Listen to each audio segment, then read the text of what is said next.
बिस्मिल्लाहिर्रहमानिर्रहीम, अस्सलाम वालेकुम। बहुत सारे लोग मुझसे ये बात पूछते हैं कि डक्की अभी तक बाहर क्यों नहीं आया और डक्की के साथ क्या होगा। क्या डक्की कोई दहशतगर्द है या फिर डक्की ने क्या ऐसा जुर्म किया कि जो अब तक सलाखों के पीछे है। और इसके अलावा जो बाकी लोग जिन्होंने बैटिंग एप्स की प्रमोशन किया उनको गिरफ्तार क्यों नहीं किया जा रहा। तो मैं आप लोगों को बताता चलूं। पहले तो मैं आपको बताऊं कि जो आप कह रहे हैं कि गिरफ्तार क्यों नहीं किया जा रहा, तो एक हाई ऑफिशियल मीटिंग हो गई है और इसके बाद कहा यह जा रहा है कि सिस्टोलॉजी में इकरा कंवल के ऊपर FIR हो चुकी है और उसके बाद अगला नंबर उनके शोहर अरीब का है। तो स्टेप बाय स्टेप NCCIA वाले चल रहे हैं। सवाल ये पैदा हो रहा है कि अभी तक वो लोग टेंशन में क्यों नहीं है, पैनिक में क्यों नहीं है, इकरा कंवल के व्लॉग क्यों बन रहे हैं। ये बड़ा इंपॉर्टेंट क्वेश्चन है कि अगर उन पर FIR हो गया, मामला इतने करीब चला गया, उनको नोटिस चले गए थे, तो उसके बावजूद वो अभी तक व्लॉग क्यों बना रहे हैं। तो व्लॉग वो इसलिए बना रहे हैं कि जाहिर बात है दिन का 20-25 लाख रुपये इनको आता है एक व्लॉग का कम से कम। तो ये 20-25 लाख रुपया कोई भी ज़ाया होने नहीं देता। तो ये वो पैसे की लालच है जिसकी खातर इतने मसाइल में भी वो व्लॉग बना रहे हैं। ये मैं आपको बड़ी खुली डुली बात बता रहा हूँ।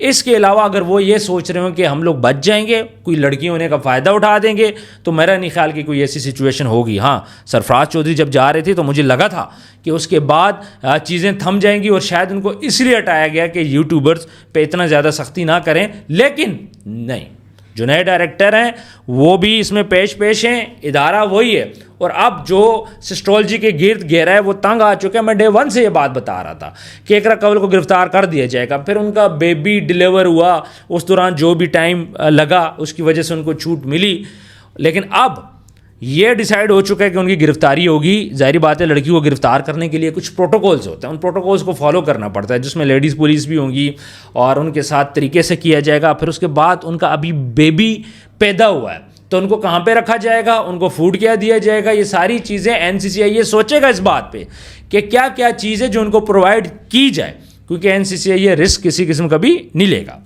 तो अब आते हैं जी डक्की की तरफ। अब डक्की का मसला, मैंने डे 1 से ये बात बोली थी कि छोटी कोर्ट से मसला नहीं हल होगा, ये मसला बड़ी कोर्ट की तरफ जाएगा। जिस तरह सलमान का केस था 376 का, छोटी कोर्ट से मसला हल नहीं हुआ, बड़ी कोर्ट की तरफ हो गए। सेम डक्की को यहाँ से ज़मानत नहीं मिलेगी। मैं बार बार ये बात बोल रहा हूँ कि हाई कोर्ट जाओ, हाई कोर्ट जाओ। अब डक्की हाई कोर्ट क्यों नहीं जा रहा, और आज तो डक्की ने यह बात बोल दी है कि हाई कोर्ट में ना जाओ।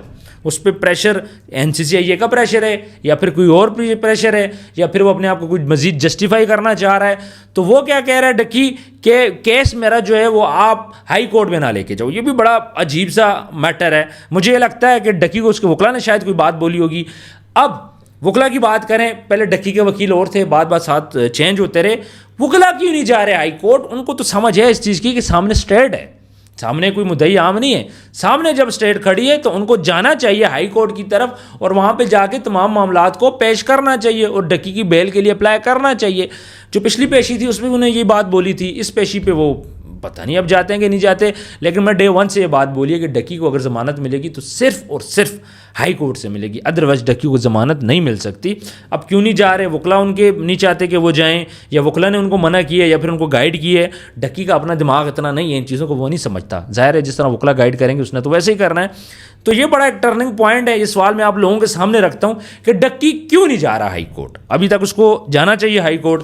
फिर उसके वकला की बात करें तो वकील ठीक है, उसके कर रहे हैं, कोशिश उसके लिए कर रहे हैं, लेकिन उस तरह नहीं कर पा रहे जिस तरह मियाँ इशफाक साहब रजब भट्ट के लिए कर रहे हैं, मियाँ इशफाक साहब इकरा कंवल के लिए कर रहे हैं। उस तरह की एफर्ट्स नहीं हो रही। हालांकि डक्की भी कोई गरीब नहीं है, वो हायर कर सकता है, बाकी उनकी अपनी मर्जी है। थोड़ा सा बात करते हैं असद की, जो डक्की के दोस्त हैं, बाबा OP उनको बोला जाता है। अब बाबा OP को बोला गया भाई तू ऐसा करना, तू सबसे पहले डक्की के खिलाफ ना गवाह बन जा। बाबा OP ने बोला नहीं, मैं वादा माफ गवाह नहीं बनूंगा, मैं दोस्ती के ऊपर कोई बात नहीं लाऊंगा। बाबा OP का मसला ये है कि अमेरिकन नेशनल है। दूसरी बात यह है कि उसने अपना सब कुछ उठा के NCCIA को दे दिया कि भाई ये मेरी चीज़ें पकड़ो और आपने जो करना है करो, ये चीज़ें मुझसे लेनी है ले लो। तो बाबा OP डक्की के खिलाफ गवाह नहीं बना। अगर बाबा OP गवाह बन जाता तो फिर डक्की के लिए मुश्किलात बढ़नी थी। ये बड़ा ही कहूँगा अच्छा बंदा है कि जिसने दोस्ती की लाज रख रही। व्यूअर्स, इस सारी कहानी से ना मुझे एक बात समझ आती है। अब मैं कुछ अपने पॉइंट ऑफ व्यू आप लोगों के सामने रखता हूँ। सबसे पहले तो ये है कि भाई जो बैटिंग कोई भी गलत काम आप करोगे पाकिस्तान के अंदर किसी टाइम पे भी आप फड़ लिए जाओगे, ये ज़हन में रखें। अब वो दौर नहीं रहा कि आप जुर्म करो उसके बाद बच जाओ। दूसरी बात ये है कि पहले लॉ नहीं था, अचानक लॉ आ बना नहीं है अभी तक, आ जाएगा फ्यूचर में। तो डकी अभी तक गिरफ्तार है। सबसे पहले डकी इस गेड़े में आया, फिर उसके बाद बाबा ओपी आया, अहमद जमान आई, अहमद जमान उसके बाद छूट भी गई। इसी तरह नदीम नानीवाला, अनस अली, ये बड़े बड़े नाम मैं आपको बता रहा हूँ, ये सारे इसके नरगे में आएंगे। रजब भट्ट, सारे इसके उसमें आएंगे। लेकिन जो हाल डकी का कर दिया है ना, उसके बाद मुझे नहीं लगता कि ये सारे बाकी पाकिस्तान वापस आएंगे। चाहे अनस अली है, चाहे रजब भट्ट है, चाहे नदीम नानीवाला है, कोई भी इनमें से वापस आने का नहीं सोचेगा। जो हाल NCCI ने डकी भाई का कर दिया, डर गए सारे, घबरा गए। पैसे तो चले जो लिए या लेंगे वो तो अलग बात है, लेकिन इस टाइम पे घबरा गए। और रजब भट्ट या कोई भी पाकिस्तान नहीं आएगा जब तक ये NCCI ये वाला मामला हल नहीं होता। अब जिन जिन लोगों का नुकसान हुआ है वो होना था वो हो गया। बैटिंग पे पाबंदी लग गई, बच्चे को पता चल गया। तो मेरा ख्याल है कि अब डकी को थोड़ा बहुत रिलीफ देना चाहिए। इतना रगड़ा ज़रूरी भी था, अच्छा भी था, और आप रगड़ भी चुके हो। अब मेरा ख्याल है कि रगड़ा ख़त्म होना चाहिए, उसको अपनी फैमिली के पास जाना चाहिए। दूसरी तरफ जो डकी की वाइफ है उसको भी गिरफ्तार करने की जो है वो तैयारियाँ हो रही हैं। सबसे मैं कहता हूँ कि जो बुरी चीज़ ना डकी के लिए कि उस वाइफ को गिरफ्तार करने की तैयारी हो रही है। शायद मुझे लगता है डकी भाई ने इसी वजह से बोला है कि हाई कोर्ट में ना जाओ बेल के लिए। सर प्रेशर है डकी के ऊपर। अब ये कौन सा प्रेशर है अनकरीब पता चल जाएगा, लेकिन डकी के ऊपर कोई ना कोई प्रेशर है जिसकी वजह से वो बोल रहा है कि हाई कोर्ट नहीं जाना। कोई प्रेशर है, या तो उसकी बीवी की गिरफ्तारी का प्रेशर है या फिर कोई और प्रेशर है। जल्द पता उसका भी चल जाएगा। और डकी फिलहाल बाहर आता हुआ नजर नहीं आ रहा। बापा ओपी, अभी मैं रात को वीडियो बना रहा हूँ, मैं इसको अपलोड तो सुबह करूँगा, यानी आज के दिन, क्योंकि रात को 1 बजे के बाद का टाइम हो गया, आज के दिन हो सकता है बाबा ओपी रिलीज हो जाए, लग यही रहा। लेकिन डकी का भी यही लग रहा था कि डकी छूट जाएगा, लेकिन डकी अभी तक छूट नहीं पाया।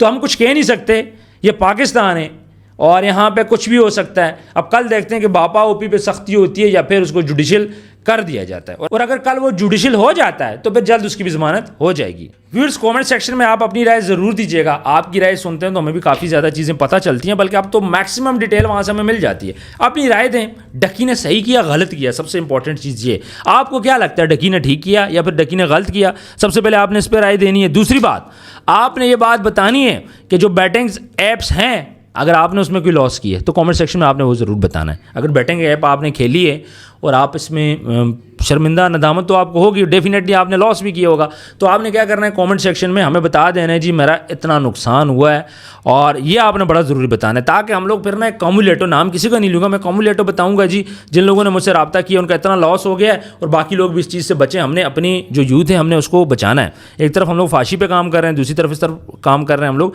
तो लोगों को हमने नुकसान से बचाना है। बाकी जो भी ऐप काम कर रही है वर्किंग में, तो कमेंट सेक्शन में ना आप ज़रूर बताइएगा, मैसेज कीजिएगा। हम लोग इंशाल्लाह आगे NCCI को एप्लीकेशन फॉरवर्ड करेंगे और उनको बताएंगे कि ये एप्लीकेशन अभी तक काम कर रही है। इसी तरह मजीद कुछ एप्लीकेशन पाकिस्तान के अंदर लॉन्च होने जा रही थी, लेकिन उन्होंने पाकिस्तान के अंदर लॉन्चिंग इस टाइम पे रोक दी है। हालात पाकिस्तान के अंदर उनके लिए साजगार नहीं है, बाकी कंट्रियों का वो रुख कर रहे हैं। तो कॉमेंट सेक्शन में आपने ज़रूर बताना है। अपना ढेर सारा ख्याल रखिएगा। मिलते हैं नेक्स्ट वीडियो में। अल्लाह हाफिज़।